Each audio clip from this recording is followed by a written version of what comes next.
Good morning बच्चों। ये electrochemistry का हम लोग क्लास चल रहा है और इलेक्ट्रोकेमिस्ट्री की क्लास में हम लोग क्वेश्चन सॉल्व कर रहे हैं इलेक्ट्रोलिसिस का। ऐसा क्वेश्चन तो इलेक्ट्रोलिसिस का जो क्वेश्चन सॉल्व कर रहे हैं, इस इलेक्ट्रोलिसिस में कई क्वेश्चन कर चुके हैं और इसको समझने के लिए या इसका क्वेश्चन बनाने के लिए आपको पता होना चाहिए इलेक्ट्रोकेमिकल सीरीज, जो सीरीज यहाँ पर लिखेंगे। इस सीरीज का मतलब होता है कि इन आयंस में या इन एलिमेंट्स में इलेक्ट्रॉन लॉस का टेंडेंसी किसके पास ज़्यादा है, इलेक्ट्रॉन गेन का टेंडेंसी किसके पास ज़्यादा है। तो जो ऊपर होता है उनके पास लॉस करने का ताकत ज़्यादा है और जो नीचे है उनके पास गेन का ताकत ज़्यादा है। तो इस तरीके से सीरीज बनाया गया। इसी सीरीज को क्या कहते हैं, इलेक्ट्रोकेमिकल सीरीज। अगर ये सीरीज नहीं पता है, इलेक्ट्रोलिसिस का क्वेश्चन आपसे नहीं बनने वाला है, कभी नहीं बन पाएगा। तो इसके लिए हम यहाँ पर एक स्पेशल क्लास लिए हैं जो सिर्फ इलेक्ट्रोकेमिकल सीरीज के बारे में एक्सप्लेन की है, इलेक्ट्रोकेमिकल सीरीज। तो चैनल में आप सब्सक्राइब कर जुड़ रहिए, आपको प्लेलिस्ट में ये वीडियो मिल जाएगा, आप जाकर के देख सकते हैं इलेक्ट्रोकेमिकल सीरीज। और यहाँ सब्सक्राइब कर जुड़ जाइए, आपको कंप्लीट नीट का मेंस का प्रिपरेशन करा दिया जाएगा। तो अभी हम लोग का चल रहे हैं इलेक्ट्रोकेमिस्ट्री चैप्टर। उस इलेक्ट्रोकेमिस्ट्री में इलेक्ट्रोलाइटिक सेल चल रहा है। इलेक्ट्रोलाइटिक सेल खत्म होगा तो चलेगा गैल्वेनिक सेल। इलेक्ट्रोलाइटिक सेल में होने वाला प्रोसेस का नाम है इलेक्ट्रोलिसिस। उसी इलेक्ट्रोलिसिस का सीरीज में एक लंबा लेक्चर चलेगा अभी, उसमें चल रहा है हम लोग का 6 number electrolysis of molten AgNO3 using silver electrode. इस तरह का क्वेश्चन एग्जाम में आ चुका है और ये NCERT क्वेश्चन है। तो इसको कैसे सॉल्व करें वो देखते हैं। नहीं कैसे सॉल्व करेंगे हम लोग क्या लेना है, एक कंटेनर लेना है। जैसा कि लास्ट पिछले कई क्लास से करते आ रहे हैं, हम लोग को सबसे पहले एक कंटेनर लेना है। इस कंटेनर में क्या फिल्ड करना है क्वेश्चन दिया है। तो यहाँ क्या फिल्ड करना है क्वेश्चन बता दिया, मोल्टेन AgNO3 ये आपको फिल्ड करना है।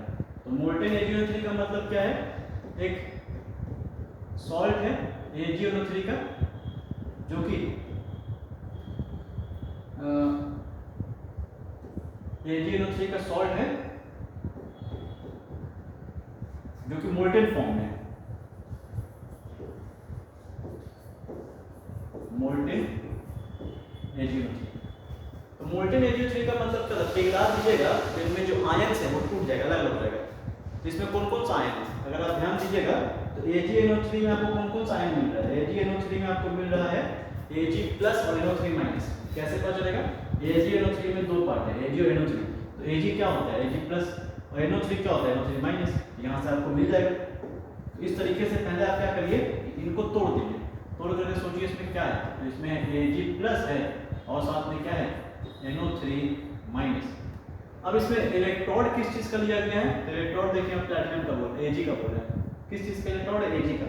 तो सिल्वर का एक इलेक्ट्रोड डालेंगे हम लोग, सिल्वर का इलेक्ट्रोड इसमें डिप कर देंगे। जो सिल्वर का इलेक्ट्रोड इसमें डिप करेंगे वो सिल्वर का इलेक्ट्रोड 2 होना चाहिए, एक नहीं लेना है। 2 सिल्वर के इलेक्ट्रोड इसमें डिप कर दें। और एक और खास बात कि जब सिल्वर के इलेक्ट्रोड आप लीजिएगा तो सिर्फ इलेक्ट्रोड को डिप कर देने से कोई फर्क नहीं पड़ने वाला है, आपको इसमें करंट प्रोवाइड करना पड़ेगा। तो करंट कैसे प्रोवाइड करेंगे, एक्सटर्नल सोर्स ऑफ एनर्जी से। एक्सटर्नल सोर्स ऑफ एनर्जी के लिए यहाँ पे इसको जोड़ दिया जाएगा बैटरी से, इसको बैटरी से जोड़ दीजिए। कोई हड़बड़ी नहीं है, इत्मीनान से आप देखिए, समझिए और साथ साथ नोट्स बनाते चलिए। नोट्स बहुत इंपॉर्टेंट है, हर क्लास का नोट्स आपको अलग से वीडियो में दे देंगे, तो इसका भी देखिए। लेकिन साथ साथ बनाते चलिए, कुछ सीखिएगा। बड़ा वाला टर्मिनल बैटरी का पॉजिटिव होता है, छोटा वाला नेगेटिव होता है। पॉजिटिव के कारण इस पे आ जाएगा पॉजिटिव पोटेंशियल और नेगेटिव के कारण इस पे आ जाएगा नेगेटिव पोटेंशियल। अब जिस पर पॉजिटिव आया है वो कहलाएगा एनोड। इलेक्ट्रोलाइटिक सेल में जिस पे पॉजिटिव आया वो कहलाएगा एनोड, और इलेक्ट्रोलाइटिक सेल में जिस पे नेगेटिव आया उसको कहा जाएगा कैथोड। और जो एनोड है या कैथोड है वो किस चीज का लिया गया है, सिल्वर का। दोनों ही सिल्वर के इलेक्ट्रोड। अब देखिए अगर कोई एलिमेंट मान लीजिए इस तरीके से है, जैसे मैग्नीशियम Mg है, ये इलेक्ट्रॉन लॉस करके Mg2+ बन सकता है। लेकिन अगर कोई Mg2+ पहले से है, Mg2+ पहले से, तो अब ये इलेक्ट्रॉन लॉस नहीं करेगा, अब इलेक्ट्रॉन गेन करेगा। तो जिन पर पॉजिटिव चार्ज है वो और लॉस नहीं करेगा, वो गेन करेगा। लेकिन जिन पर कोई चार्ज नहीं है वो लॉस कर सकता है। तो ये पॉइंट यहाँ पर अचानक से क्यों बताएं, क्योंकि इसका जरूरत पड़ने वाला है, इस कॉन्सेप्ट का यहाँ पर जरूरत पड़ने वाला है। देखिए जैसे ही कनेक्ट करिएगा बैटरी से, इसका पॉजिटिव पार्ट अट्रैक्ट करने लगेगा नेगेटिव इलेक्ट्रॉन की तरफ, और इसका नेगेटिव पार्ट अट्रैक्ट करने लगेगा पॉजिटिव इलेक्ट्रॉन की तरफ। तो ये नेगेटिव इलेक्ट्रॉन, नेगेटिव पार्टिकल यहाँ जाकर क्या करना चाहेगा, इसके पास extra negative charge, electron loss करना चाहेगा, इलेक्ट्रॉन लॉस करेगा। लेकिन और ये लॉस कहाँ पे होगा, एनोड पर हमेशा। इलेक्ट्रॉन का लॉस हमेशा कहाँ पे होता है, एनोड पर, याद रखिएगा। इलेक्ट्रॉन का लॉस हमेशा एनोड पर, इसको साफ से लिखते हैं एनोड पर। तो अब यहाँ पे एक रिएक्शन आपको देखने को मिलेगा, क्या रिएक्शन देखने को मिलेगा, एट एनोड। एनोड पर आपको एक रिएक्शन देखने को मिलेगा इलेक्ट्रॉन लॉस का, और इलेक्ट्रॉन लॉस वाले रिएक्शन को कहते हैं हम लोग ऑक्सीडेशन। तो इलेक्ट्रॉन लॉस यहाँ पर देखने को मिलेगा एनोड पर। कौन जारी करेगा, NO3, लेकिन नहीं, NO3 को ये लॉस करने नहीं देगा सिल्वर। लॉस वो करेगा जिसके पास लॉस का ताकत ज्यादा है। NO3 से ऊपर कौन सा चीज है, Ag। तो जो इलेक्ट्रोकेमिकल चीज में ऊपर है उनके पास लॉस का ताकत ज्यादा होता है। तो NO3 से भी ऊपर कौन है, Ag, सिल्वर। Ag प्लस नहीं है, ये मेटल Ag प्लस नहीं, Ag है। तो Ag के पास इलेक्ट्रॉन लॉस का ताकत ज्यादा है NO3 से, तो Ag खुद लॉस करेगा, NO3 को लॉस करने नहीं देगा। यही यहाँ पर स्टूडेंट फंस जाता है। तो यही यहाँ पर बस ध्यान रखने वाला चीज था, और बाकी कुछ खास नहीं है।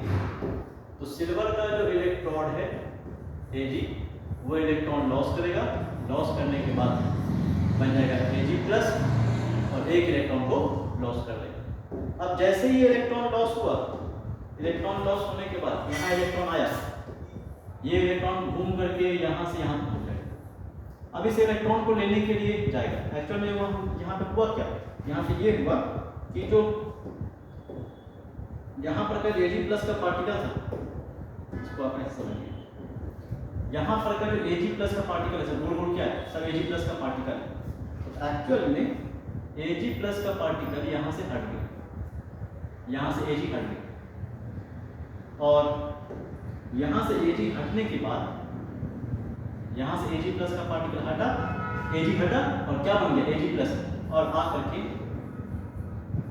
कंटेनर में आकर के आयन बन गया, लिक्विफाई हो गया, Ag प्लस बन गया। अब क्या होगा, अब इलेक्ट्रॉन गेन करने का टाइम आया। तो गेन करने में ये पॉजिटिव भी जाएगा, ये पॉजिटिव भी जाएगा, दोनों तो सेम ही चीज है, दोनों तो Ag ही है, कोई भी जाए कोई फर्क नहीं पड़ता। तो एक्चुअल में ये सिल्वर इलेक्ट्रॉन लॉस किया, तो इसका साइज धीरे धीरे घट जाएगा, और वो Ag प्लस बन के कंटेनर में आ गया। अब उसके बाद क्या होगा, जब ये वाला Ag इधर जाना चाहेगा, तो वो इलेक्ट्रॉन को गेन करेगा, और गेन करके क्या करेगा, गेन करके यहाँ जाके जमा हो जाएगा, एक पार्टिकल, दो पार्टिकल, तीन पार्टिकल, जैसे जैसे यहाँ से घटते जाएगा सब यहाँ जाके जमा हो जाएगा। तो एक्चुअल में अगर हमको रिएक्शन लिखना हुआ, इस रिएक्शन को कैसे लिखें, कैथोड पे कैसे रिएक्शन होगा, तो फिर आपको लिखने के लिए तरीका सीखना होगा। एट कैथोड, कैथोड पर वो पार्टिकल जाएगा जो Ag प्लस बना हुआ है। Ag प्लस कौन बना हुआ है, चाहे ये वाला बोलो चाहे ये वाला बोलो, एक ही बात। तो Ag प्लस जाएगा, Ag प्लस का पार्टिकल एक इलेक्ट्रॉन को लेगा, और इलेक्ट्रॉन लेने के बाद Ag बन करके यहाँ पर जमा हो जाएगा, ये जमा हो गया। तो इसका धीमे धीमे साइज घटते जाएगा, इसका धीमे धीमे साइज बढ़ते जाएगा। इसका मतलब जो सिल्वर एनोड था वो सिल्वर कैथोड बनते जा रहा है। अब सारा सिल्वर जाके यहाँ जमा हो रहा है, इसका मतलब सिल्वर कैथोड बनते जा रहा है। तो फाइनल रिएक्शन अगर इसको लिखना है तो इस तरीके से लिखा जाएगा। फाइनल रिएक्शन अगर लिखना है आपको, तो दोनों रिएक्शन को ऐड करके तो लिखते ही है। एक तरीका तो ये है, इलेक्ट्रॉन कैंसिल कर दिए, तो ये दोनों को ऐड कर देंगे, ये कहलाएगा Ag। लेकिन ये Ag कौन सा था, ये Ag था एनोड वाला, फिर क्या बन गया Ag प्लस, प्रोडक्ट में क्या आने वाला है, प्रोडक्ट में आएगा Ag प्लस, और क्या आएगा Ag। लेकिन ये पिंक वाला Ag क्या चीज है, तो पिंक वाला Ag कैथोड पे चला गया, इसका मतलब ये कैथोड है। अब ये Ag प्लस तो कैंसिल आउट हो जाएगा। अगर Ag प्लस के बारे में देखें तो कैंसिल आउट, दोनों सेम चीज है। तो फिर बचा क्या, बचा आपका Ag जो एनोड था वही एजी ही रहा, सिल्वर ही रहा, लेकिन अब वो क्या बन चुका है, कैथोड। तब ये रिएक्शन कब रुकेगा, तो ये रिएक्शन तब रुकेगा जब यहाँ पर एनोड का पार्टिकल खत्म हो जाए।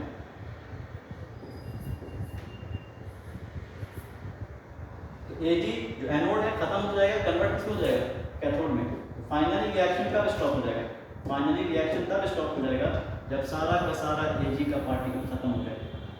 एजी का पार्टिकल खत्म हो जाएगा, एनोड का पार्टिकल खत्म हो जाएगा, धीमे धीमे पहले कंटेनर में आएगा, लिक्विफाई होगा, फिर जाकर के जमा हो जाएगा, धीमे धीमे से साइज कम हो जाएगा, साइज बढ़ता जाएगा। अगर मान लीजिए यहाँ पर कोई दूसरा मेटल है, कोई पर्पल कलर का मेटल है, तो उसके ऊपर एक कोटिंग होते जाएगा पिंक कलर का, और अब वो पर्पल कलर दिखेगा ही नहीं। अब वो पर्पल कलर नहीं दिखेगा तो फिर वो किस तरह का दिखेगा, अब वो दिखेगा पिंक कलर का, क्योंकि उसके ऊपर बाहर से कोटिंग हो जा रहा है, किस चीज का, पिंक कलर के पार्टिकल का। तो अंदर में कोई ऐसा पार्टिकल लिया गया है जिसके ऊपर कोटिंग हो जा रहा है पिंक कलर का, तो पिंक कलर का दिखेगा। तो कोटिंग एक्चुअली किसका, सिल्वर का, तो सिल्वर कलर का दिखेगा वो। तो इस फिनोमेना को हम लोग कहते हैं इलेक्ट्रोप्लेटिंग। और इलेक्ट्रोप्लेटिंग कराने से जो रस्टिंग वाला मटेरियल होता है, रस्टिंग वाला सब्सटेंस होता है, उनके रस्ट को प्रोटेक्ट किया सकता है, रस्ट लगने से बचाया सकता है। इसी प्रोसेस को हम लोग कहते हैं इलेक्ट्रोप्लेटिंग। लेकिन यहाँ पर तो वैसा कुछ लिए नहीं है, सिल्वर ही है, तो सिल्वर ही जाके जमा होगा, पहले भी सिल्वर ही वाइट रहेगा, सिल्वर जमा होने के बाद भी कलर वही रहेगा, कलर चेंज नहीं करेगा। इस तरह का ये रिएक्शन फाइनल रिएक्शन। तो पूरा इसको फ्रेश नोट्स बनाइए, अच्छे से कॉपी करिए, समझिए कैसे हम काम किए इसमें, और चैनल को सब्सक्राइब कर जुड़ रहिए। आपको इस तरह का नीट का प्रिपरेशन, मेंस का प्रिपरेशन यहाँ पे करा दिया जाएगा, साथ ही बोर्ड का भी। सो इस वीडियो में इतना ही, मिलते हैं हम लोग नेक्स्ट वीडियो।